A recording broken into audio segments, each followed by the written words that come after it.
Raw food nutrition is one of the greatest things out there because it's not only healing you in terms of the diabetic symptoms and the ill health and all those problems, but it's spiritual. It's connected to the earth.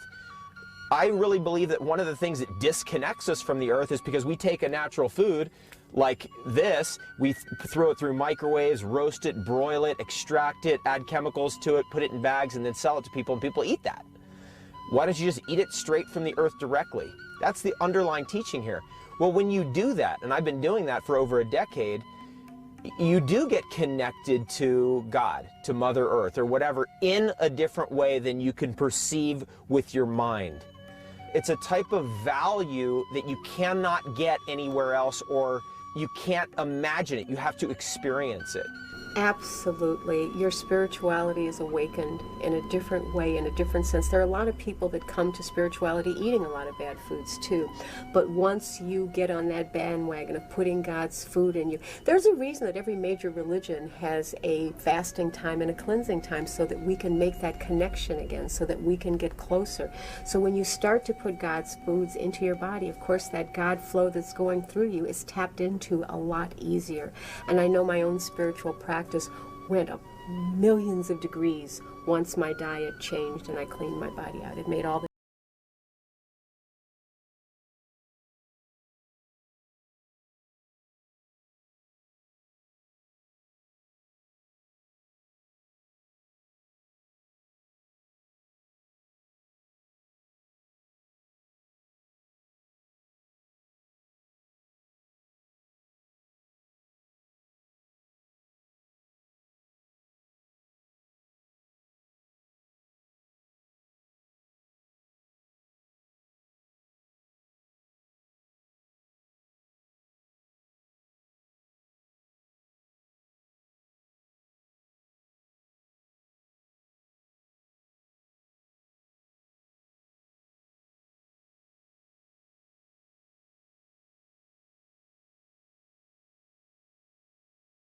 It didn't have a lot to do with health. It had to do with that I didn't want a certain vibration in my body.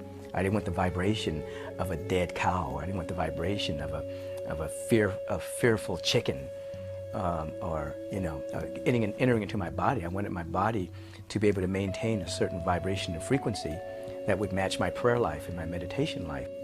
That our body shall be full of light. It's all interrelated. So the kind of food we eat and the vibration that it carries, how it was taken care of, the hormones and the chemicals that are pumped into it, the rancid soil that it's grown in, all of that is frequency and vibration that can, of course, invade the body temple, the cells of your body temple. They won't replicate properly. All of that allows for other kind of toxic chemicals to move through your body, which will, of course, affect your mood, affect your perception. Your perception then determines your experience in life. So all of that's interrelated.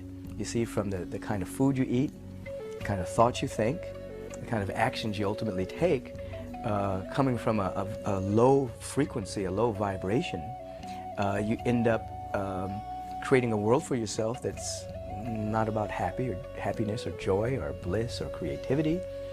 And you kind of become part of the crowd of the walking dead, those who are sleepwalking in life. The biggest challenge of today for human beings is there is a negative gravitational pull to go in the other direction. It really is. Everything that is insane is considered sane in my world. So it's not very easy to step outside of what's considered conventional and normal. It's very difficult to step outside of it. So if someone starts to make a change in their diet or their lifestyle, they receive a lot of ridicule. You know, it's like, what are you doing? Or that's different. Or, ooh, what is that you're eating? And you become uncomfortable. And it's very easy to slide into and be comfortable with what everyone else is doing. But I do think that once you step on the path, it isn't all negative because the body is meant to thrive. It's not only meant to survive, but to thrive. We have this inner intuition. It's a book. It's called Intuition. We know what's right. It's tapping into it. In the journey to become a champion, there is going to be the urge to give up. There is going to be the desire to quit. And that is a natural human response because in order to be the best, in order to change, in order to step ahead of the crowd, in order to get into something new, it takes courage. And therefore, you know, there's going to be another energy there, which is, let's get back in the comfort zone. Even people who have a strong spiritual practice, it is wise to monitor what goes inside of your mouth, because you end up using your spiritual practice to overcome the toxic energy that you place in your body temple. So if you want all pistons firing, you know, then what you eat, what you drink, what you think, your intention, all of that's extremely important.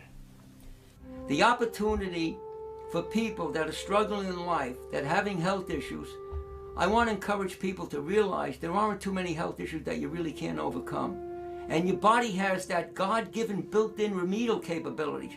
All you have to do is understand that we have to live according to natural law. By living according to natural law, what you give up is going to free your body up to do what it was meant to do from the very beginning. So when I learned from the Stanley, the fruitarian way of life, and also exercises, you know, and mental work and spiritual work on a daily basis, basically start when you get up in the morning first. You've got to be like your own kind of policeman with your own thought process, because, you know, we're bombarded with negativity and anxiety problems. People are dying, and there's accidents, and there's wars, and there's rapes, and there's horrible things going on all the time.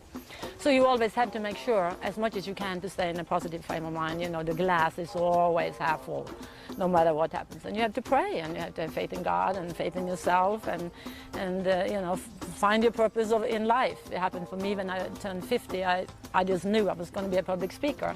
And it's just interesting when when you make a decision and you make a commitment, how things flow into your life. Something inside has to light up, some level of inspiration, in order to keep people going. And I believe that that inspiration is knowing that what awaits on the other side is something better than they could have ever even known. It's a long, difficult road, but I do think that we are making inroads into it. There is an awareness. There are people waking up. It's about waking up. People are walking around asleep on our planet. They're not paying attention. You know, you hear little buzzwords of what's going on with the environment, but what are we doing in our lives specifically to make those changes? We aren't working with the whole picture enough, but I think it is, the seeds are being planted. So mainstream people really need to get with this, because many of them are like sheep walking to slaughter. You know, they're just in a haze.